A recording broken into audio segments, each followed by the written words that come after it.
Vision interne. Par Pascal Dandois. Elle lit l'avenir dans les tests de Rorschach. Elle lit l'avenir sur les traces de merde, les torchures laissées sur papier cul et autres supports, et dans les Kleenex usagés par la mort ou même le foutre. Elle lit l'avenir dans les plis, des billets de banque, il faut la payer d'avancer en liquide. Elle lit l'avenir dans les crachats tout frais.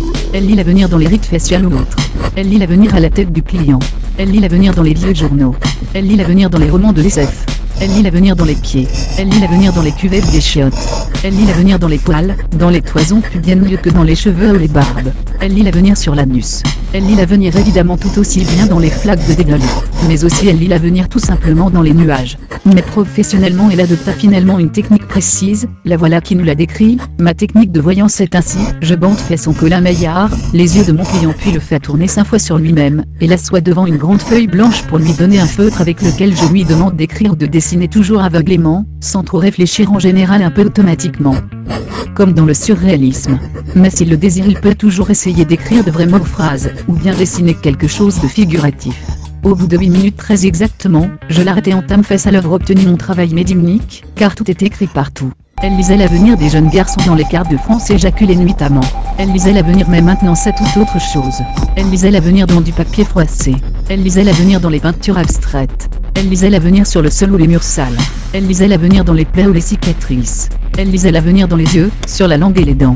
Elle lisait l'avenir sur la peau. Elle lisait l'avenir dans les vieux calendriers. Elle lisait l'avenir sur les montres, ou les vieilles pendules d'usage ou déréglées. Elle se demandait ce qui arrivait, cela venait-il d'elle? Son médiumnisme qui se barrait en couille?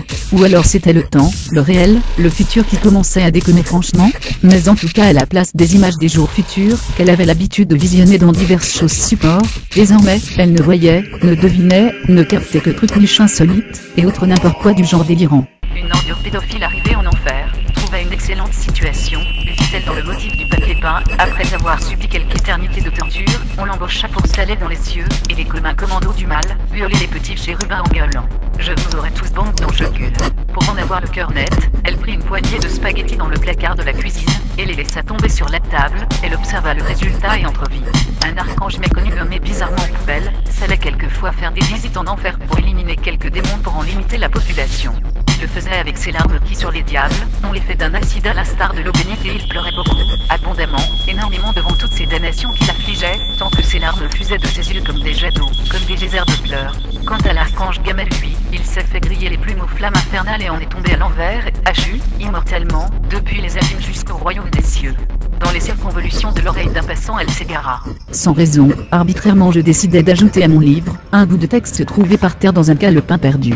Un texte apparemment inachevé précédé par une recette de cuisine. Manuscrit de femme à en croire l'écriture, et étant donné les quelques ratures, je suppose donc qu'il est bien le fait de cet inconnu, voici. Pour coquillage, 20 centilitres de vin blanc, un demi-litre d'eau, bouillon de poisson, 2 échalotes bouquet garnis.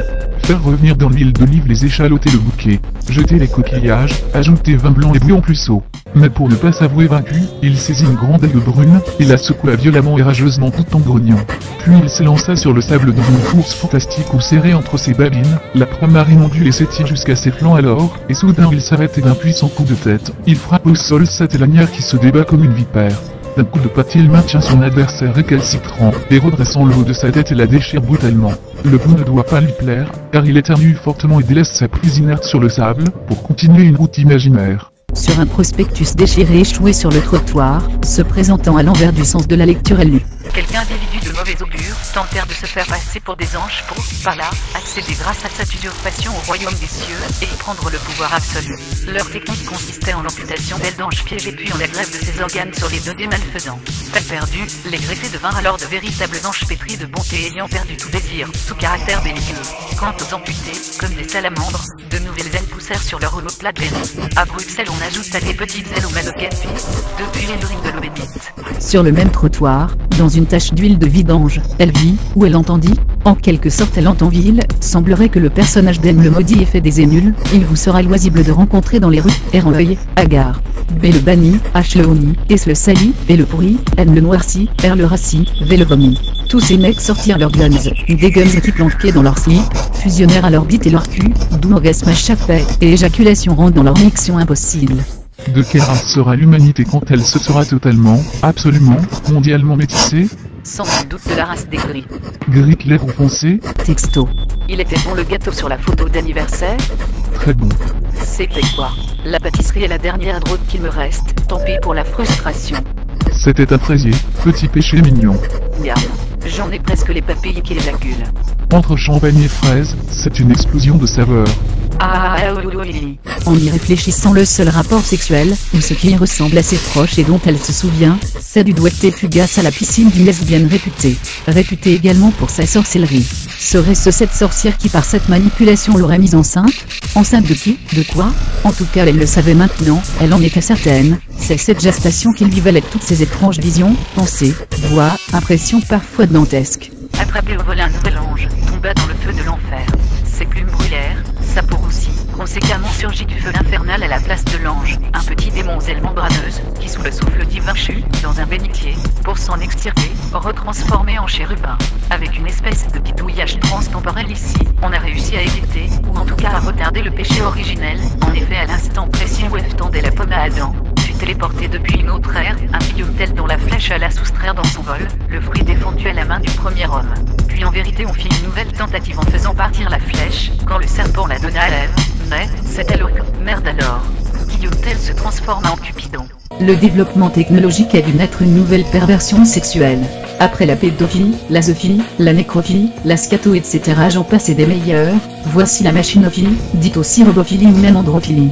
Un pervers a dit, cette machine canine qui m'obéit au doigt et à l'œil, je l'appelle ma chaîne. Cette dernière vision ayant quelque chose de futuriste, elle se demanda si elle n'avait pas récupéré un peu de son don divinatoire, mais en regardant les branches d'un arbre mort, elle constata que non et elle découvrit dans la frondaison squelettique. Dès qu'elle eut fini d'écrire sa nouvelle avec une plume dorée arrachée à l'aile d'un ange, ses écrits s'envolèrent comme des paroles. À la toute fin de la réalisation de son œuvre picturale, l'artiste était très mécontente d'elle-même car, c'est indéniable, elle avait raté sa signature. Le temps avait passé et quelque chose lui disait que ça serait définitif, c'était plus un parasitage, une possession qu'autre chose. Il y a le cas où la femme, mais il peut s'agir d'un homme, eh bien, enceinte, mais d'une étrange façon, enceinte, d'un esprit, d'un fantôme fétal qui hantait la matrice et les entrailles, qui le remplit, comble, mais chez elle l'enveloppe charnelle existait. Ce fœtus si c'en était un, ne la quitterait jamais, elle n'accoucherait pas, enceinte elle le serait jusqu'à leur mort commune.